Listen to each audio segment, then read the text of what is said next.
Sure, my name is Alexander Brunner. I'm the president of Home of Blockchain.Swiss. That's a public-private partnership promoting Switzerland as an ecosystem for blockchain technology.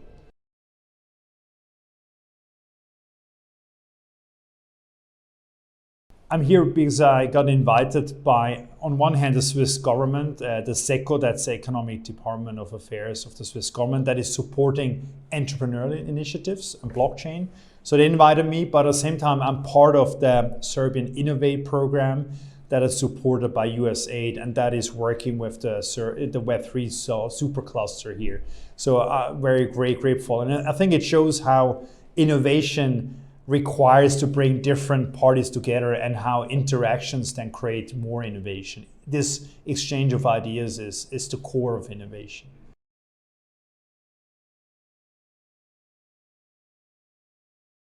I guess we've been lucky because since 2013 we've had crypto companies and blockchain companies establishing themselves in Switzerland. And it was endorsed by the government, by legislation, by the regulator, and I guess we have a bit of a first mover advantage. And we've been fortunate enough to have a legislation and regulation and the entrepreneurship world to work together. So we're in a good place.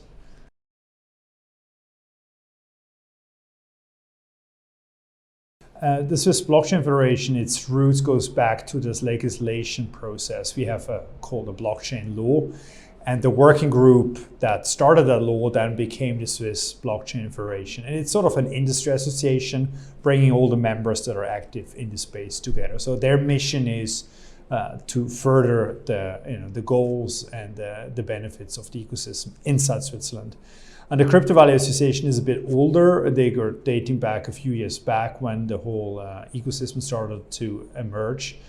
And their role is they're much more focused on the ecosystem, on the startups, and they have a wider role of promoting Switzerland abroad.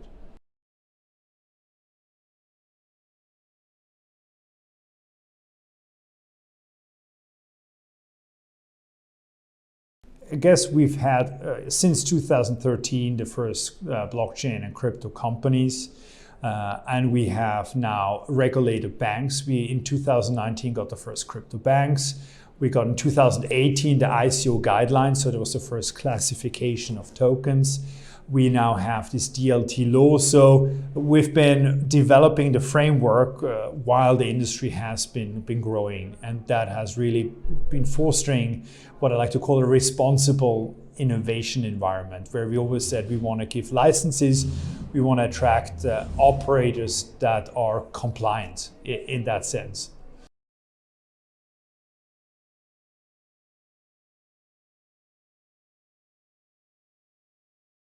That's a good question because the basic, the theme would be same risk, same regulation. It's a very old debate in the industry. Do you need specific regulation or not? Switzerland actually has chosen a very interesting path. We have amended a few laws to make leeway for tokenization, a few of the infrastructure sites, but we have not issued a specific law. And the regulator at the same time has been clarifying what he means, for example, what type of coins there are, what ICOs are. So it's been a very step-by-step organic process in a sense. Other countries like Serbia, as I know, you have a dedicated law, which is a bit of a different approach. But Switzerland was more of the opinion, no, we integrate it into our current financial regulatory framework.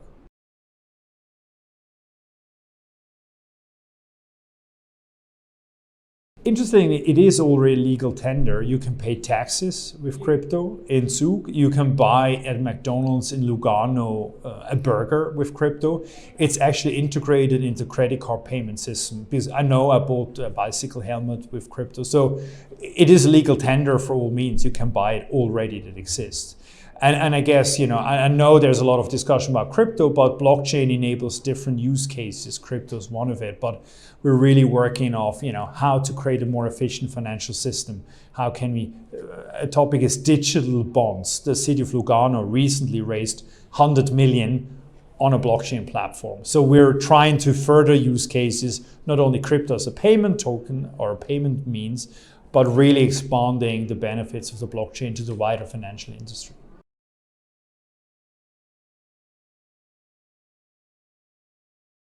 In Switzerland, the interesting approach, what you need to know about the Swiss political system is we're very grassroots. We're actually really decentralized. So historically, if you look at the history of the crypto valley, it was actually the city and the canton of Zug was exposed first to Ethereum Foundation and Bitcoin Swiss. They started to interact with the community, and now it's sort of branched out. Now you got Lugano, that's the southern canton. They now work with Tether. You got Geneva working with the banking industry. So it's always been a very grassroots approach. And I guess one of the benefits, and that's a very Swiss thing, is that we've always had we were discussing politicians, entrepreneurs, regulator on the same eye level. In other countries, it's very hard to have conversations. Switzerland always has been very open. So I guess the success factor, at least for Switzerland, is to really have a dialogue, to be open, and to have these innovation pockets across the country where things happen, and then the government responds to it. And I think that has proven so far to be a successful approach of, as we like to call it, responsible innovation.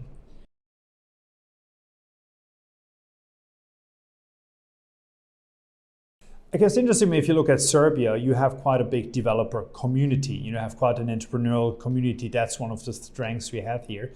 And actually, why I'm here because SECO, that's the Economic Development Board of the Swiss government, they're funding this exchange. So we're really into sort of bringing this knowledge we have from a legislation process, from a regulatory, from a startup process, and expand it to other countries. And I think what I like about it is it's in the DNA of blockchain, because it's only useful if more countries are adopting it. So I guess the Swiss government, and really a big thank you to Seiko bringing me here, is really building those bridges with the ecosystem, so that other ecosystems that are not so advanced can sort of learn from best practices. The big opportunity is all the mistakes or learnings have been made somewhere else. You can learn from them and sort of leapfrog. And that's what the Swiss government is trying to do at the moment.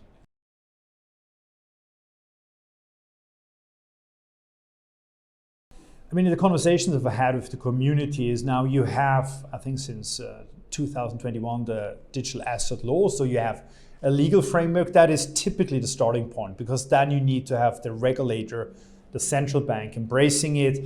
You also need a community that starts to interact with the law. So I think that's an ongoing process, but I think you already are very well positioned and take the strength, the law, the community, and say, how can we develop use cases? For example, what is interesting in Serbia is that you have a licensed crypto exchange that's been around for a while. So, take those projects that are really pioneering and show that they're really trying to innovate in a responsible way, particularly after last year. There's a lot of bad things that happen. So governments have become a bit more careful. So showing that you're a good citizen, that you respecting the law that now exists, I think is an important attribute that the community needs to be aware of.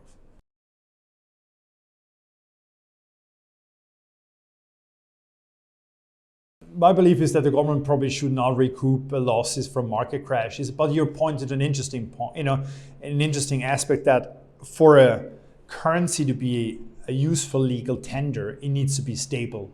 If it's too volatile, it doesn't lend itself. And I think up to now, this is still one of the problems. And in Switzerland, to be really honest, when you look at how many people are using Bitcoin in payment, it's very few.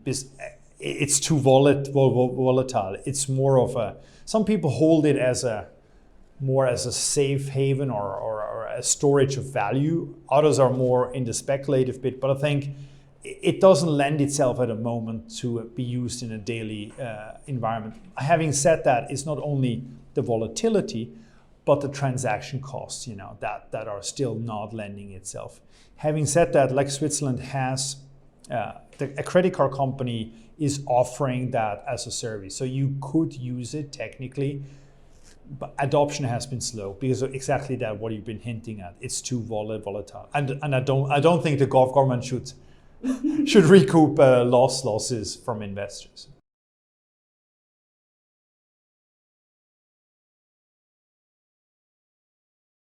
I guess yes, and that's a big discussion in industry. I mean, if you look at the whole decentralized finance space, that is mostly now built on stable coins, because you do want a stable foundation, the asset class is volatile enough, as an investor. So when you look at the growth rates of those stable coins from Binance to Circle to Tether, they've seen a massive growth.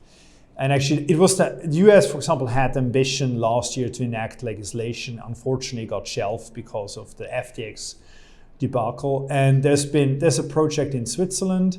There's a few projects in Europe that are trying to create stable coins. I think stable coins are seen as that element that you require to create mass adoption because people don't want to deal with volatility.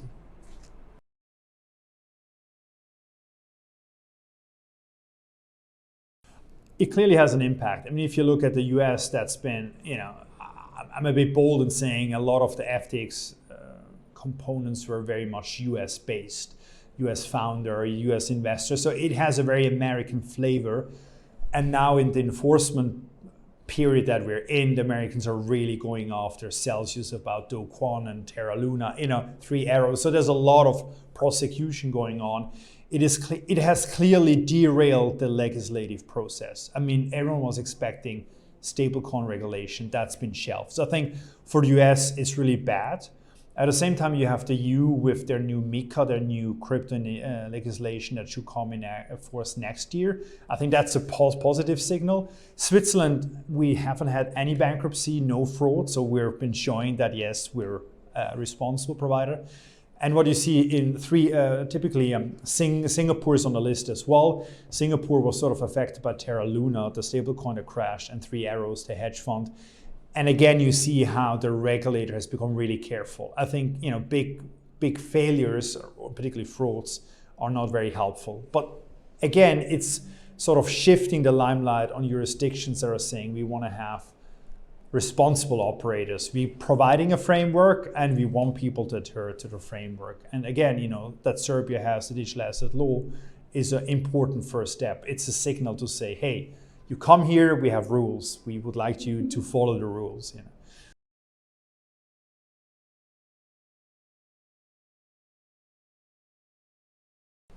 I know actually the UAE now today officially announced that they launched this economic zone. If you look at the economic zones, I mean, they have different, the typical elements of an economic zone is A, you want to cut red tape, you want to speed up certain processes, fast track.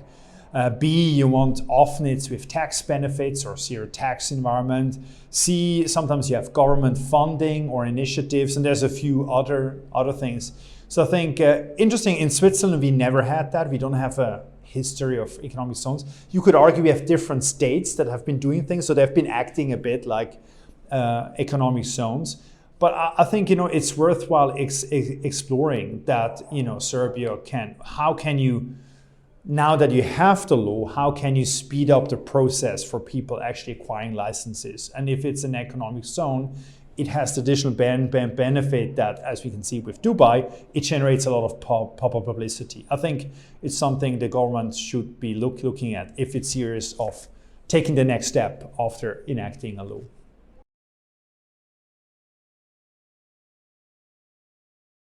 I think, like I said before, I always like to talk about blockchain because crypto is actually one use case of blockchain. I see a lot of pilots from the traditional financial system doing, for example, digital bonds, bringing bonds or debt instruments on this new blockchain infrastructure. This is really big. I mean, you got HSBC, Santander, UBS, JP Morgan, everyone is doing pilots. And it has nothing to do with crypto, but it's saying, hey, how can we use this new financial infrastructure to issue traditional financial instruments? So the instrument is sort of still the same. It's a bond, equity, fiat currency, but it has a new platform. So that is really exciting. And I think what the most exciting bit is whatever you want to call it, Web3, that is not financial services, but you see amazing things about tokens that are used for community projects or for reward systems or for all the way to NFT and arts. I think this is the more freewheeling.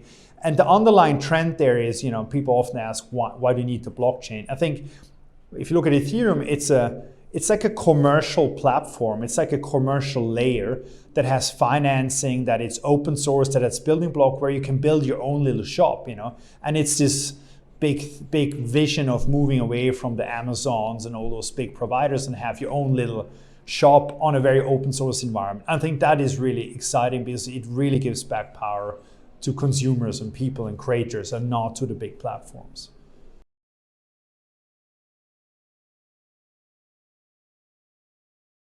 It was just NFT Paris. There was massive queues, a lot of young people. And I issued an NFT, I co-created one. And the interesting bit, what I've been seeing is like the art world is very conservative. You know, the way art has been produced over many years, decades, hasn't really changed. If you paint or if you create a sculpture, and the market is very staid. You know, the same players if you auction houses. And what the art market sort of has experienced through the NFT boom is that now you have all this younger community that is building all those wonderful projects on the blockchain, starts interacting, trading. You know, it has created this energy in a quite a conservative art world. And I've been interacting with the art museum in Zurich, and they're all amazed. You know, they're like, wow, this energy, this creativity. So I think, you know, the blockchain is just a new tool, and it's been adopted by a lot of people who are not from the classical art world. They might not even consider themselves being artists, but it's a new tool, and you can experiment, and it's fun, and people think, oh wow, it's cool. So I think it's highly exciting.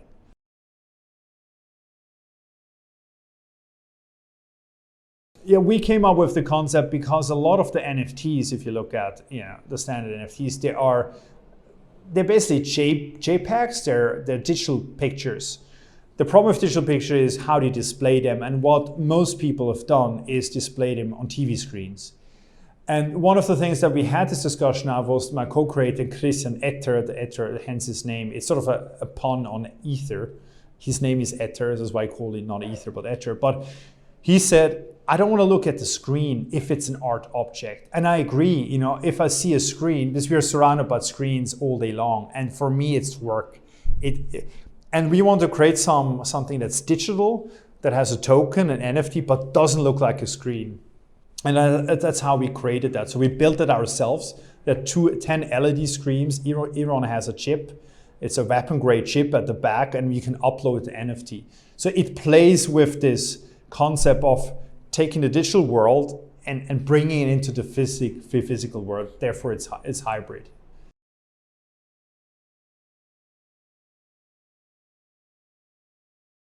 It's actually the other way around, because one of the challenges up to now is the blockchain is actually not very user-friendly. It's quite a complicated thing to use. And I've been in this industry for 7 years, but my background is not developer. So I always found it quite cumbersome to do. And then we had a discussion with Cardano and one of it's called NMaker, they're the leading NFT platform. They said, we built this user interface where you can pay, you can transact. So they created this user experience. And they were looking for a use case. And Cardano Foundation said, why don't you talk to them? And that's how it happened. And I must say, it's been a very great collaboration, because coming back maybe to one of the questions you asked before, one of the challenges to adoption is it's not very user-friendly. You need different wallets, you need to install them, you have it's not mass market friendly yet. And I think we need to move to a more mass market friendly user interface to make this adoption. Otherwise, people are not going to use it. And that was part of this process working with Cardano.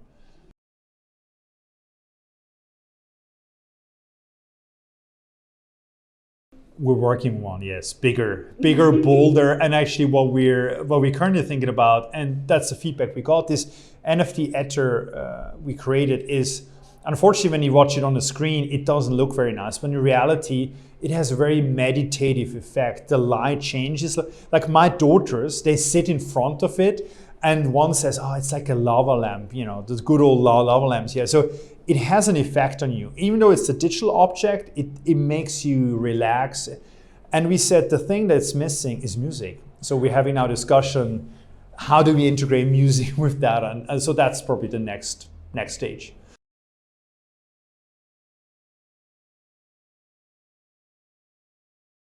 What I like, I mean, the NFT, the Ether project we did is a purely It's a hobby of mine. I created that with my very good friend Christian Etter, who's an acclaimed designer and programmer. And what we learned, it took us more than 1 year to get there. So the creative process is actually very messy, but I like that. So we have this vision, combining music with the newest technology, the new LED screens out. So I guess we're going to be prototyping a few times before we find something that works. But we're happy. We know we sold most of them, so that gives us now funds to create the next one.